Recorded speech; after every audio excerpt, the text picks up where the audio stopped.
സ്നേഹത്തെ ഒരിക്കലും പ്രകടിപ്പിക്കരുത്. പ്രകടിപ്പിച്ചു കഴിഞ്ഞാലും തലേ കയറും. ഒരു രക്ഷിതാവ് ഭാര്യയോടും മക്കളോടൊക്കെ സ്നേഹം പ്രകടിപ്പിക്കുന്നതിനെ കുറിച്ച് പറഞ്ഞിട്ടുള്ള ഒരു വാക്കാണിത്. പലരും ഇങ്ങനെയാണ്, പ്രകടിപ്പിക്കൂല സ്നേഹത്തെ.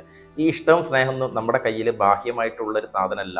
അത് ശരിക്കും പറഞ്ഞാൽ ബ്രെയിനിനകത്താണ്. 8600 കോടിയിലധികം ന്യൂറോണുകൾ നമ്മുടെ ബ്രെയിനിനകത്തുണ്ട്. അതിൽ കൃത്യമായി ന്യൂറൽ പാത്വേകളുണ്ട്. ഓരോരുത്തർക്കും വേണ്ടിയിട്ടുള്ള പാത്വേകൾ അവിടെ രൂപപ്പെട്ടിട്ടുണ്ട്. കൃത്യമായി ഇലക്ട്രിക്കൽ സിഗ്നൽ അതിലൂടെ ട്രാവൽ ചെയ്യുമ്പോഴാണ് നമ്മുടെ പാത്വേകൾ ഓൺ ആവുക. അതായത് അച്ഛനെ കാണുമ്പോൾ അമ്മയെ കാണുമ്പോൾ ന്യൂറൽ പാത്വേ ഓൺ ആകും. ഇലക്ട്രിക്കൽ സിഗ്നൽ സപ്ലൈ ചെയ്യും. അതിലൂടെ നമ്മൾ എന്ത് ചെയ്യും? ട്രിഗർ ചെയ്യും. എവിടെയൊക്കെ ട്രിഗർ ചെയ്യുക?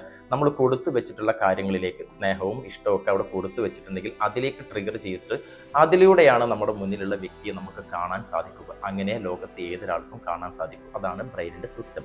അപ്പോൾ നമ്മൾ ഈ ഭാര്യയ്ക്കാണെങ്കിലും മക്കൾക്കാണെങ്കിലും സ്നേഹത്തെ നമ്മൾ കൊടുക്കണം. എങ്ങനെ? വിഷ്വലാണ്, ഓഡിറ്ററി ആണ്, കിനസ്തെറ്റിക് ആണ്. അവർക്ക് കേൾക്കാൻ പറ്റണം, അവർക്ക് കാണാൻ പറ്റണം, അവർക്ക് അനുഭവിക്കാൻ പറ്റണം. ആ തരത്തിൽ നമ്മൾ കൊടുത്തിട്ടുണ്ടെങ്കിൽ അത് ബ്രെയിനിൽ സ്റ്റോർ ആവും. അപ്പോൾ അതിലൂടെ നിങ്ങളെ കാണുമ്പം അവരെന്ത് ചെയ്യും? അവരുടെ ന്യൂറൽ പാത്വേ ട്രിഗർ ചെയ്യപ്പെടും. നിങ്ങൾ കൊടുത്തതിൽ നിന്ന് നിങ്ങളെ കാണാൻ പറ്റും.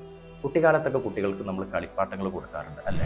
അത് കൊടുക്കാത്ത സമയത്ത്, മുതിർന്ന സമയത്ത് നമ്മളിതാ ചെറുപ്പത്തിൽ തരാൻ പറ്റിയില്ല, ഇപ്പോൾ തന്നെ ഈ പിടിച്ചോന്ന് പറഞ്ഞ് കൊടുത്താൽ എങ്ങനെ ഉണ്ടാവും? ഇതുപോലെയാണ് സ്നേഹം. നമ്മൾ കുട്ടിക്കാലത്ത് കൊടുക്കാതെ മുതിർന്ന സമയത്ത് കൊടുക്കുമ്പോൾ ആ സമയത്ത് അവർക്കത് ആവശ്യം ഉണ്ടാവില്ല, അവരിലേക്കത് കണക്റ്റ് ആവില്ല.